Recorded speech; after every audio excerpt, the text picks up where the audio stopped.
জিলাৰ দিয়ক বিধানসভা সমষ্টিৰ অন্তৰ্গত জাজিমুখ অঞ্চলত এখন বিশাল জনসভা অনুষ্ঠিত কৰাৰ লগতে অঞ্চলবাসী ৰাইজৰ মাজত এক প্ৰীতিভোজৰ আয়োজন কৰে। সভাখনত জাজিমুখ অঞ্চলৰ সহস্ৰাধিক ৰাইজৰ উপস্থিতিত অঞ্চলটোত দেখা দিয়া বিভিন্ন সমস্যা সম্পৰ্কত আলোচনা কৰি সমাধান সূত্ৰ বিশ্লেষণ কৰা হয়। সভাখন উদ্বোধন কৰে যোৰহাটৰ যুৱ নেতা তথা দিয়ক বিধানসভা সমষ্টিৰ আগন্তুক নিৰ্বাচনৰ ভাৰতীয় জনতা পাৰ্টীৰ টিকট প্ৰত্যাশী ঈশ্বৰ প্ৰসন্ন বৰদলৈ। অঞ্চলটোৰ পুৰুষ মহিলা যুৱক যুৱতীৰ সকলো শ্ৰেণীৰ লোকৰ উপস্থিতি সভাস্থলী উৎসৱ উদ্যাপন কৰিছে। সভাত ভাষণ প্ৰদান কৰি ঈশ্বৰ প্ৰসন্ন বৰদলৈয়ে কয় যে যোৱা ৪-৫ বছৰে তেখেতে দিয়ক সমষ্টিৰ ৰাইজৰ হৈ কাম কৰি আহিছে, যাৰ পৰিপ্ৰেক্ষিতত তেখেতে দিয়ক সমষ্টিৰ ৰাইজৰ লগত এক নিবিড় তথা ঘৰুৱা সম্পৰ্ক স্থাপন কৰিবলৈ সমৰ্থ হৈ পৰিছে আৰু আগলৈও ৰাইজৰ স্বাৰ্থত কাম কৰি যাব বুলি প্ৰতিশ্ৰুতিবদ্ধ হৈ অঞ্চলটোৰ বিভিন্ন সমস্যা সন্দৰ্ভত ৰাইজৰ মতামত গ্ৰহণ কৰি সেইবোৰ সমাধানৰ প্ৰয়োজনীয় পদক্ষেপ গ্ৰহণ কৰাত আশ্বাস প্ৰদান কৰে। সভাখনত অঞ্চলটোৰ ৰাইজৰ সৈতে মত বিনিময় কৰাৰ লগতে নৱবৰ্ষৰ শেহতীয়াকৈ শুভেচ্ছা জ্ঞাপন কৰি এক প্ৰীতিভোজৰ আয়োজন কৰে। এই প্ৰীতিভোজত ৰাইজে একেলগে অংশগ্ৰহণ কৰি আনন্দ কৰে। উল্লেখযোগ্য যে আগন্তুক দিনত ৰাইজৰ সহযোগত অঞ্চলটোৰ সৰ্বাংগীন উন্নয়নৰ বাবে একেলগে কাম কৰাৰ প্ৰতিশ্ৰুতি কৰে। লগতে তেখেতে কয় যে আগন্তুক বিধানসভা নিৰ্বাচনত তেখেত দিয়ক সমষ্টিৰ বাবে ভাৰতীয় জনতা পাৰ্টীৰ টিকট প্ৰত্যাশী যদিও সেয়া দলৰ নেতৃত্বৰ ঊৰ্ধত নহয়, দলে বিবেচনা কৰিব বুলি আশাবাদী।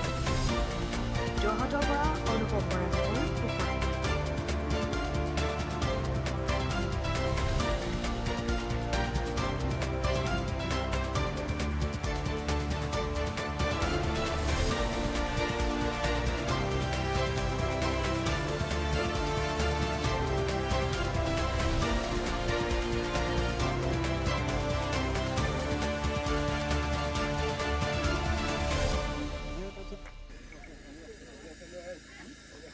মই আজি আপোনালোকৰ জৰিয়তে মই পোনপ্ৰথমেই টিয়কৰ মোৰ অতিকৈ শ্ৰদ্ধাৰ সাংবাদিক বন্ধুসকললৈ মই নৱবৰ্ষৰ শেহতীয়াকৈ হ'লেও শুভেচ্ছা জ্ঞাপন কৰিছোঁ আৰু লগতে আপোনালোকৰ জৰিয়তে আজি সমগ্ৰ টিয়কবাসীৰ লগতে আজি যি জাজিমুখত উপস্থিত জাজিমুখৰ সমূহ ৰাইজলৈ নৱবৰ্ষৰ শুভেচ্ছা জ্ঞাপন কৰিছোঁ। আচলতে এই জাজিমুখ অঞ্চলৰ লগত মোক এটা আত্মিক সম্পৰ্ক আছে আজি বহু বছৰৰ পৰাই। মাহেকত মই 2বাৰ বা 3বাৰ মই ইয়ালৈ আহিবলৈ চেষ্টা কৰোঁ আৰু যুৱ বন্ধুসকলৰ লগত বিভিন্ন বিষয়ত আমি আলোচনা কৰোঁ, বিভিন্ন সমস্যাৰ বিষয়ে আলোচনা কৰোঁ, এইবিলাক আমি আহি থকা হয়। কিন্তু আজি কিছুদিনৰ আগতে আমাৰ দলৰ ভাৰতীয় জনতা পাৰ্টীৰ আমাৰ দলৰ কাৰ্যকৰ্তাসকলে ইয়াত জাজিমুখৰ কাৰ্যকৰ্তাসকলে জনালে যে বহল ভিত্তিত আমি নৱবৰ্ষ বুলি আমি আচলতে ৰাইজৰ লগত এটা মত বিনিময় কৰা হওক আৰু লগতে আগন্তুক আমাৰ যি নিৰ্বাচন সেই নিৰ্বাচনৰ ক্ষেত্ৰত মোৰ যিখিনি ৰাইজৰ প্ৰতি ক'বলগীয়া আছে আৰু লগতে আজি আমি দুপৰীয়া একেলগে প্ৰীতি ভোজ এটা খোৱাৰ এটা আমি সিদ্ধান্ত গ্ৰহণ কৰিছিলোঁ আৰু সকলোখিনি ইয়াৰ আমাৰ ভাৰতীয় জনতা পাৰ্টীৰ কাৰ্যকৰ্তাসকলে ব্যৱস্থা কৰিছে। মাথো মই আহিছোঁহে আৰু গতিকে আহি মই সকলো যিটো মই পৰিস্থিতি ইয়াৰ পৰিৱেশ দেখিলোঁ সেই পৰিৱেশটোৱে মোক অত্যন্ত আনন্দ মোক দিছে, কাৰণ ইমানখিনি ৰাইজ ইয়াত উপস্থিত আছে আৰু লগতে মোক যেনেধৰণে ৰাইজে মোক আদৰি ইয়ালৈ আনিলে সভাস্থলীলে সেইটো মই কেতিয়াও পাহৰিব নোৱাৰিম। মই আৱেগিক হৈ গৈছিলোঁ সেই সময়ত। আৰু লগতে এই জাজিমুখ অঞ্চলৰ বিভিন্ন সমস্যা আছে, সেই সমস্যাসমূহ সমাধান কৰাৰ ক্ষেত্ৰত আমাৰ মাননীয় মুখ্যমন্ত্ৰী সকলোৰে মৰমৰ ডক্টৰ হিমন্ত বিশ্ব শৰ্মা ডাঙৰীয়াৰ জৰিয়তে এই সমস্যাখিনি সমাধান কৰাৰ ক্ষেত্ৰত প্ৰচেষ্টা হাতত ল'ম বুলি মই ৰাইজক কথা দিছোঁ আৰু লগতে ব্যক্তিগতভাৱেও যিখিনি সৰু সুৰা সমস্যা আছে সেইখিনি সমাধান কৰাৰ প্ৰতিশ্ৰুতি দিছোঁ। আৰু বিশেষকৈ আগন্তুক 2024 চনৰ যি নিৰ্বাচন সেই নিৰ্বাচনত মই ভাৰতীয় জনতা পাৰ্টীৰ এগৰাকী প্ৰাৰ্থিত্ব দাবীদাৰ হিচাপে আজি বিগত 4-5 বছৰ মই টিয়ক বিধানসভা সমষ্টিত আজি মই সকলোৰে লগত এটা সম্পৰ্ক গঢ়ি তুলিছোঁ। আজি টিয়ক বিধানসভা সমষ্টিৰ এনেকুৱা এটা অঞ্চল নাই যিটো অঞ্চললৈ মই যোৱা নাই আৰু এনেকুৱা কিছুমান গাঁৱত মই কাৰ ঘৰত কাৰ পাকঘৰত কেইটা বৈয়াম আছে সেই পৰ্যন্ত মই জানো। গতিকে সিমানখিনিলৈকে মই কৰিবলৈ বা মানুহৰ লগত সম্পৰ্ক স্থাপন কৰিবলৈ চেষ্টা কৰি আহিছোঁ। গতিকে মই ভাবিছোঁ ৰাইজৰ পৰা আশীৰ্বাদ বিচাৰিছোঁ আজি যাতে মই প্ৰাৰ্থিত্ব যাতে মই পাওঁ, ভগৱানৰ ওচৰতো প্ৰাৰ্থনা জনাইছোঁ, ৰাইজৰ পৰা মই আশীৰ্বাদ লৈছোঁ আৰু ৰাইজে যথেষ্ট আশীৰ্বাদ দিছে আৰু টিয়ক বিধানসভা সমষ্টি সকলো ঠাইতে মোক আশীৰ্বাদ দিছে ৰাইজে। আৰু গতিকে সেই আশীৰ্বাদখিনিকে মূলধন হিচাপে লৈ আগবাঢ়িম আগন্তুক দিনবিলাকত। বিশেষকৈ নিৰ্বাচনলৈ আৰু বেছি দিন নাই, 40-42টা দিন আছে।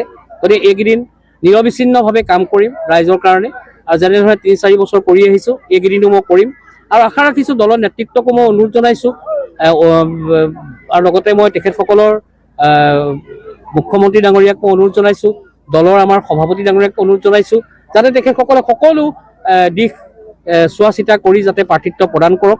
আৰু মই আশাবাদী যাতে মই প্ৰাৰ্থিত্ব পাম বুলি আশাবাদী। আৰু যদি মই প্ৰাৰ্থিত্ব পাওঁ তেনেহ'লে টিয়ক বিধানসভা সমষ্টিৰ যিখিনি সমস্যা আছে বা যিখিনি কৰিবলগীয়া কাম আছে সেইখিনি মই কৰিম বুলি আজি প্ৰতিশ্ৰুতিবদ্ধ। আমাৰ ভাৰতীয় জনতা পাৰ্টী আৰু অসম গণ পৰিষদ আমি মিত্ৰজোঁটত আছোঁ। গতিকে আমি অসম গণ পৰিষদৰ প্ৰতিও আমাৰ কোনো বেয়া ভাৱ নাই আৰু আমি আশা কৰোঁ যে অসম গণ পৰিষদৰো ভাৰতীয় জনতা পাৰ্টীৰ প্ৰতি কোনো বেয়া ভাৱ নাই। কাৰণ আমি একেলগে আজি মোৰ মিটিংখনত, আজি মোৰ সভাখনত অগপৰ অসম গণ পৰিষদৰ জিলাৰ কেইবাগৰাকীও কাৰ্যকৰ্তা মোৰ সভাত উপস্থিত আছে। তেখেতসকলে মোক আদৰণিও জনাইছে।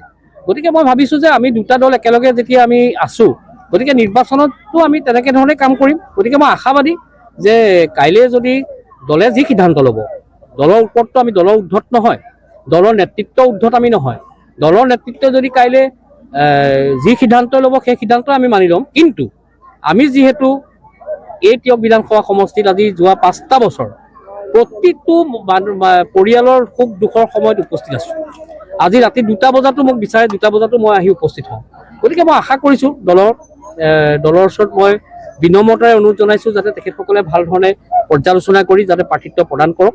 আৰু অসম গণ পৰিষদৰ মই আশা ৰাখিছোঁ যে মই যদি প্ৰাৰ্থিত্ব পাওঁ তেনেহ'লে অসম গণ পৰিষদৰ সকলোৱে নেতা, বিষয়ববীয়া বা কাৰ্যকৰ্তাসকলে মোক সম্পূৰ্ণৰূপে যে মোক সহায় কৰিব তাত মোৰ কোনো সন্দেহ নাই।